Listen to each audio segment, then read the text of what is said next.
Estaba de pie en el recibidor de mi casa, con la mano suspendida sobre la perilla de la puerta, revisando mi reflejo en el espejo del pasillo por última vez. Me veía cansada. No el tipo de cansancio que se arregla con una buena noche de sueño, sino ese agotamiento profundo, que se mete hasta los huesos, que viene de años de intentar mantener la paz. Me acomodé el abrigo, respiré hondo y estiré la mano hacia la manija. Iba rumbo a la casa de mi hermana Vanessa para lo que ella llamó un brunch de reconciliación. Solo nosotras, hermanas, dijo. Un nuevo comienzo. Pero antes de que pudiera girar la cerradura, mi teléfono vibró en el bolsillo. Lo saqué, esperando un mensaje suyo preguntando si ya iba en camino. En lugar de eso, la pantalla se iluminó con un mensaje de Marcus, el abogado de sucesiones de la familia. 3 palabras. En mayúsculas. Llámame ahora. No vayas. Me quedé paralizada. La urgencia de esas palabras atravesó el silencio de la mañana como una sirena. Mi pulgar dudó un segundo antes de presionar marcar. Marcus contestó antes de que sonara siquiera el primer timbrazo. Catherine, escúchame con mucha atención, dijo, bajando la voz a un susurro áspero que me erizó la piel. No vayas a esa casa. No comas nada de lo que ella te ofrezca. Cierra tu puerta ahora mismo. Voy para allá. Ese fue el momento en que el piso se me vino abajo. Me quedé inmóvil en mi propio pasillo, con el corazón golpeándome el pecho. Antes de contarte lo que me mostró, deja un comentario y dime desde dónde estás viendo esto hoy. Quiero saber hasta dónde llega esta historia. 20 minutos después, Marcus llegó. Ni siquiera se molestó en traer paraguas. Caminó directo por el sendero bajo la lluvia helada, abrazando una carpeta gruesa de plástico contra el pecho como si llevara códigos nucleares. Cuando abrí la puerta, no me dio un abrazo ni me saludó. Simplemente pasó de largo. Lanzó la carpeta mojada sobre la isla de la cocina y yo me giré para cerrar el cerrojo detrás de él. Siéntate, Catherine, dijo, con ese tono profesional y plano que solía usar cuando leía testamentos. Lo que estoy a punto de mostrarte va a doler, pero necesito que lo leas como contadora. No como hermana. ¿Puedes hacerlo? Asentí. Tenía la garganta demasiado cerrada para hablar. Jalé la silla y me senté. La carpeta pesaba. La abrí. La primera hoja no era una invitación ni una carta. Era una presentación judicial, una petición de emergencia ex parte para una tutela legal de la persona y los bienes. Mis ojos recorrieron el lenguaje legal, detectando las palabras clave. Demandada, Catherine Blackwood. Demandantes, Vanessa y Adrienne Sterling. Motivo, brote maníaco psicótico agudo. Riesgo para sí misma y para los bienes.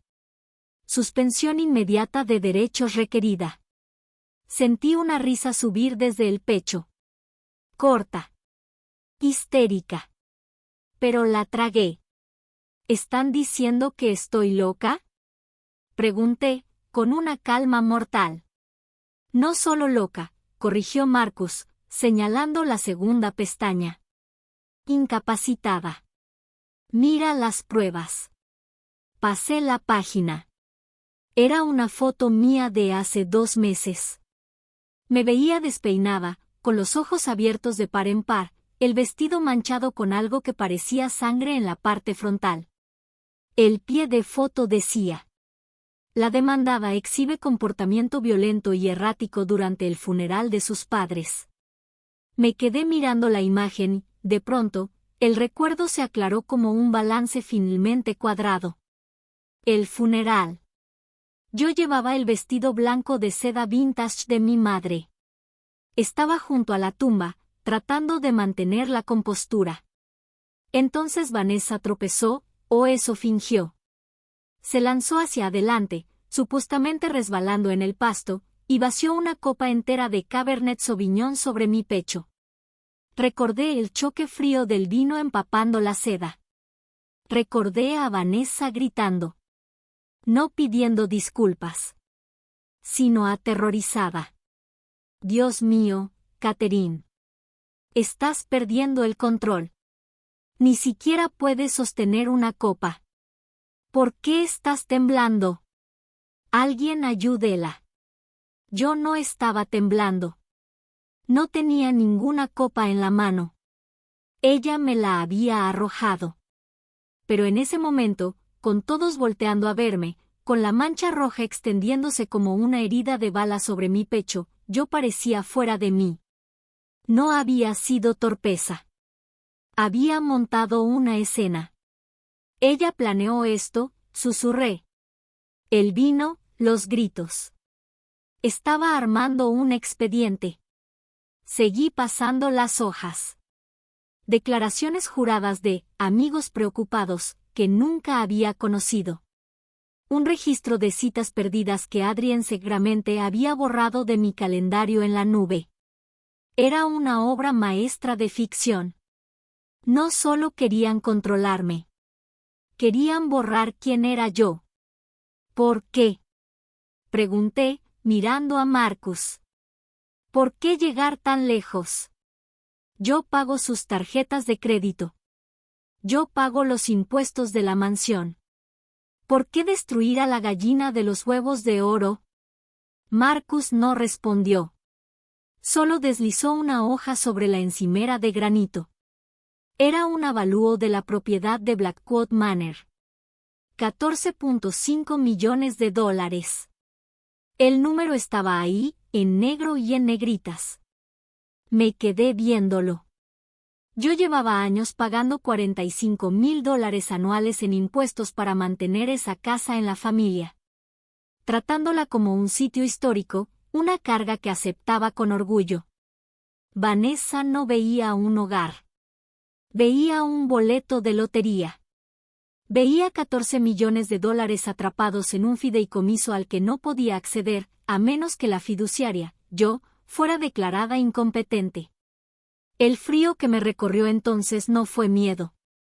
Fue la misma desconexión clínica que sentía cuando encontraba una discrepancia en los libros de un cliente. Esto no era una tragedia familiar. Era un fraude. Y yo era la auditora. Cerré la carpeta. Mis manos estaban firmes. Está bien, dije. Quieren a una hermana loca. Lo que van a recibir es una investigación forense. Abrí mi laptop. La pantalla se encendió con la luz azul familiar de mi espacio de trabajo, normalmente un lugar de orden y lógica. Pero ese día, lo primero que apareció no fue una hoja de cálculo. Fue una notificación de redes sociales. Vanessa Sterling está en vivo. Mi dedo quedó suspendido sobre el trackpad. Sabía que no debía mirar. Sabía que solo me envenenaría. Pero necesitaba conocer la narrativa antes de desmontarla. Hice clic. El video llenó la pantalla. Vanessa estaba sentada en su sala inundada de sol, la imagen perfecta de una elegancia afligida. No llevaba su glamour de diseñadora de siempre. Vestía un suéter beige suave y holgado, abrazándose las rodillas, viéndose pequeña y vulnerable. Tenía los ojos enrojecidos, brillosos por unas lágrimas que no terminaban de caer, pero que el aro de luz capturaba a la perfección. No quería hacer esto, susurró a la cámara, con la voz quebrándose lo justo para romper corazones, pero sé que ustedes han notado que no he estado publicando. La verdad es que mi familia está en crisis. Mi hermana Catherine, la amamos muchísimo, pero está enferma. Se está desmoronando. Hoy intentamos tener una intervención tranquila, un brunch, solo para hablar, pero ni siquiera abrió la puerta. Está paranoica. Cree que somos sus enemigos. Y eso me destroza, porque quizá tengamos que tomar decisiones legales muy difíciles para protegerla de sí misma. Los comentarios pasaban tan rápido que se volvían borrosos. Eres una hermana maravillosa. Rezando por ella. La enfermedad mental es durísima para la familia. Haz lo que sea necesario para salvarla. Observé la transmisión. Por un segundo, sentí el viejo impulso de gritar, de defenderme, de escribir en el chat que estaba mintiendo. Pero entonces la parte forense de mi cerebro tomó el control. Me recosté en la silla y diseccioné la actuación. Esto no era solo una mentira. Era algo mucho más sofisticado. Era la táctica del troleo con preocupación. El enemigo más peligroso no es el que te grita en público. Es el que llora por ti. El troleo con preocupación es una forma de empatía convertida en arma. Al disfrazar su agresión de protección y su codicia de sacrificio, Vanessa me arrebató el derecho a estar enojada. Si yo respondía ahora, no parecería una víctima defendiéndose. Parecería una paciente desquiciada atacando a su cuidadora. No solo estaba robando mis bienes. Estaba robándose mi credibilidad por adelantado. Usaba el lenguaje del amor para construir una jaula. Es el gaslighting definitivo, porque recluta al resto del mundo para ayudar a mantener la puerta cerrada. Cerré la pestaña. La ira en mi pecho ya no ardía. Era fría. Sólida y pesada, como una piedra. Está bien, Vanessa, dije al cuarto vacío. ¿Quieres jugar con la narrativa? Veamos los datos. Abrí una nueva ventana e ingresé a mis cuentas personales en la nube. Si afirmaban que yo tenía un historial de confusión y compromisos perdidos, entonces habían tenido que fabricar un rastro documental. Abrí mi calendario digital de los últimos 6 meses. A primera vista, parecía una zona de desastre. Citas con el dentista perdidas, reuniones con clientes olvidadas, comidas que supuestamente había agendado y luego desaparecido. Me quedé mirando la pantalla. No recordaba haber agendado una comida con Adri en un martes de marzo. Definitivamente no recordaba haber dejado pasar una fecha límite fiscal en abril. Hice clic en los metadatos de una entrada. Creado por usuario Catherine. Modificado por usuario administrador. Revisé el historial de inicio de sesión. El estómago se me revolvió. Había accesos desde un dispositivo que no era mío, un iPad Pro ubicado en una IP del distrito histórico.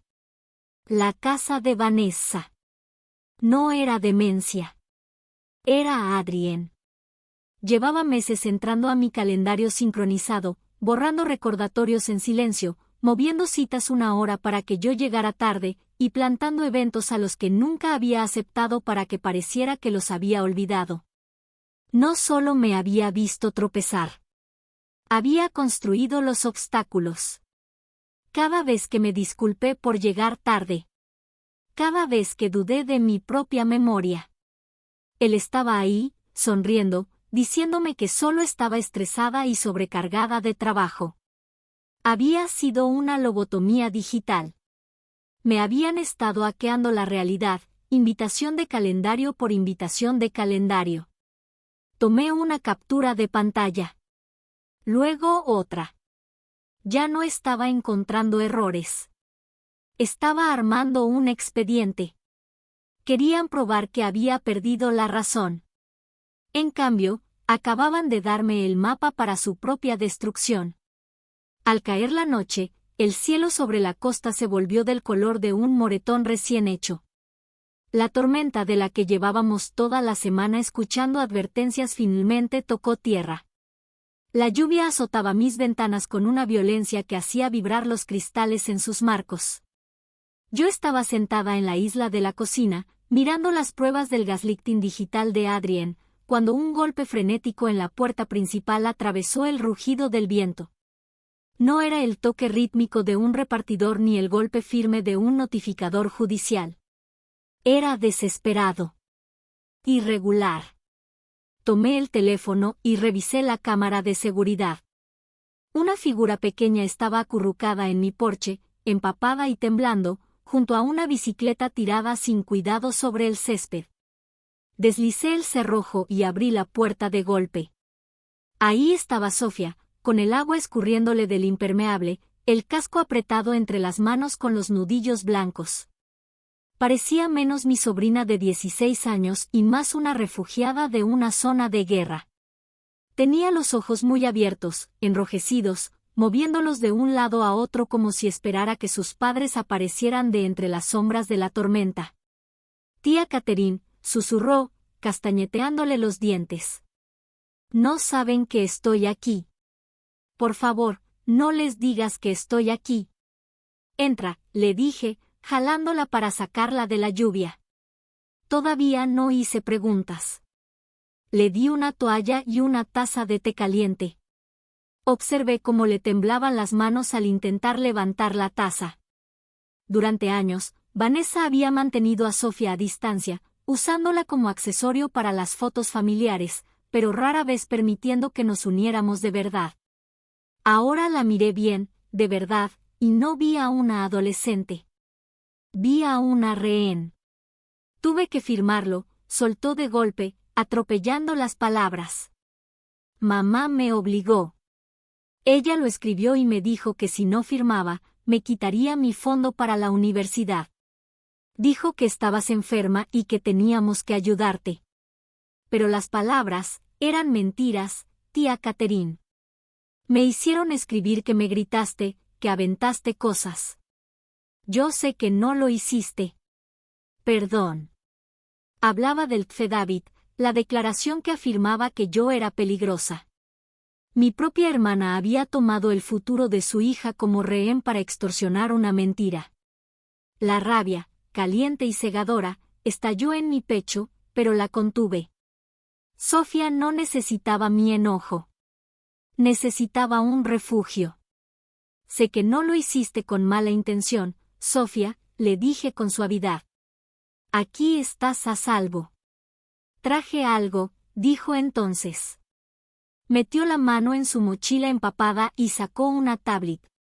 Papá cree que es muy listo con sus contraseñas, pero usa la misma para todo.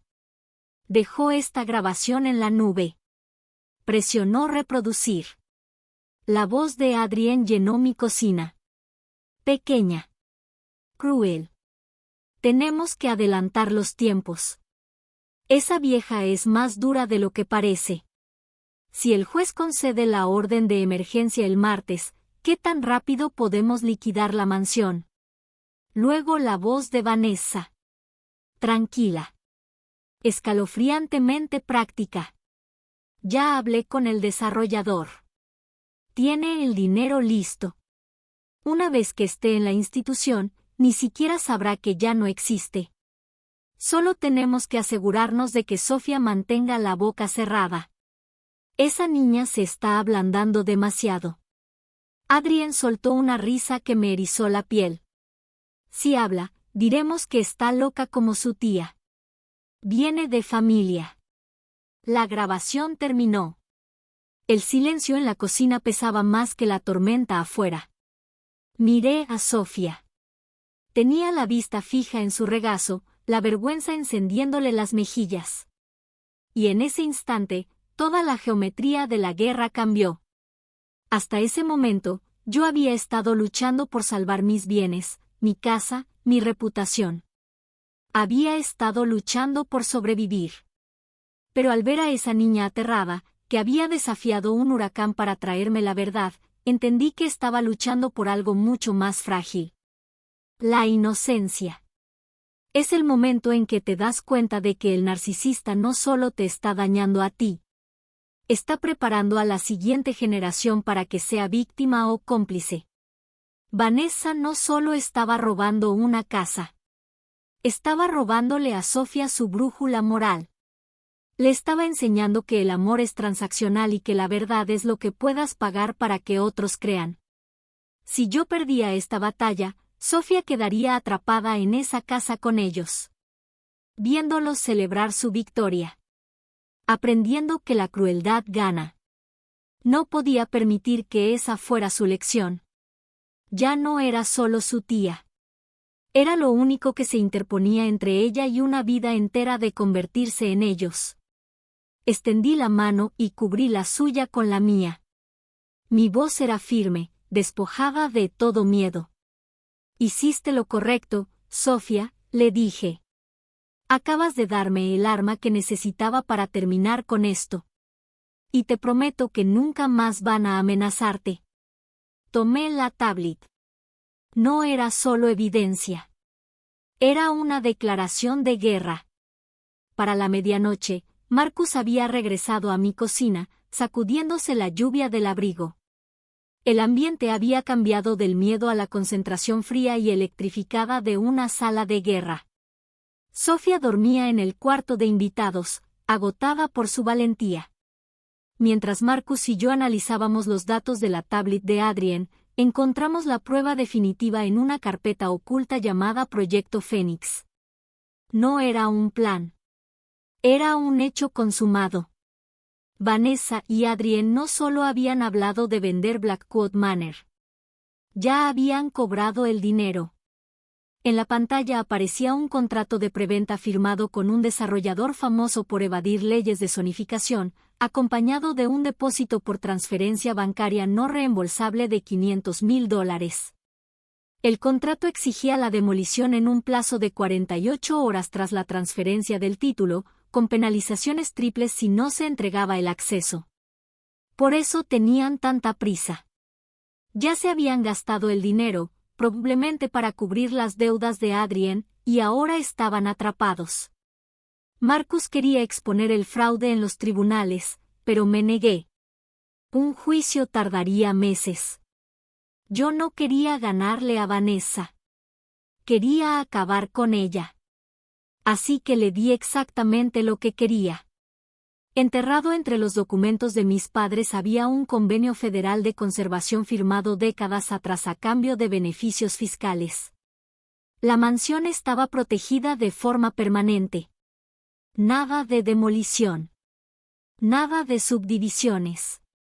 Ningún uso comercial. Nunca. La violación implicaba la incautación federal. Vanessa había vendido una propiedad que legalmente no podía entregar. En la audiencia, interpreté el papel que ella había escrito para mí, frágil. Derrotada. Sumisa. Acepté una tutela temporal solo sobre los bienes y le entregué el control total de Blackwood Manor. Salió del juzgado triunfante, ya llamando a la cuadrilla de demolición. Las excavadoras llegaron puntuales. También los agentes federales. Mientras Vanessa transmitía en vivo su falsa pena, celebrando la venta de la propiedad, el FBI y la Oficina de Preservación Histórica clausuraron el sitio. El convenio fue ejecutado. El desarrollador entendió que le habían mentido. Siguieron los arrestos, fraude electrónico, conspiración e intento de destrucción de patrimonio protegido. Las consecuencias fueron rápidas y totales. Demandas. Bancarrota. Prisión. Vanessa lo perdió todo. Semanas después, llegó a suplicar a mi reja. No la dejé entrar. Hace un año, la habría salvado. Ahora entendía la diferencia entre moneda y legado. La moneda es ruidosa y se quema rápido. El legado es silencioso y duradero. No se posee. Se protege. Sofía y yo estábamos de pie en el porche restaurado de Blackwood Manor.